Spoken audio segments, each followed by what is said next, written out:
প্রত্যেকটা পার্টনারের অবশ্যই জানা দরকার গর্ভনিরোধক বড়ি সম্পর্কে। অবশ্যই একবার শুনুন। গর্ভনিরোধক বড়ি 5 প্রকারে ভাগ করা হয়েছে। একটা কম্বাইন্ড পিলস আছে, 2 নম্বরে মিনি পিলস আছে, 3 number post coital pills, 4 number male pills, 5 number long acting অথবা ওয়ান্স এ মান্থ পিল।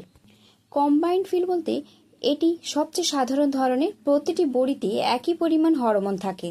এটা 21 দিন টানা খেতে হয়, কিন্তু মেনস্ট্রুয়েশন সাইকেল চলাকালীন এটা বন্ধ থাকবে।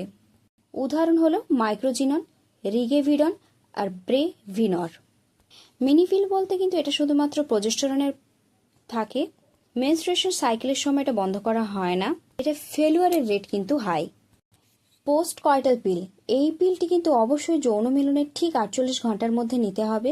এই পিলটি সাধারণত বিশেষত ব্যবহার করা হয়ে থাকে রেপ কেসে, failure of contraceptive and unsafe sexual intercourse. Male pill বলতে শুধুমাত্র পুরুষেরাই কিন্তু এটি ব্যবহার করে থাকে। লং অ্যাক্টিং অথবা ওয়ান্স এ মান্থ পিল, এর খুব কম ব্যবহার করা হয়ে থাকে, খুব ক্ষতিকারক। এটা মাসে 1টি করেই নিতে হয়, কিন্তু ফেলুয়ারের পরিমাণ অনেকটাই বেশি।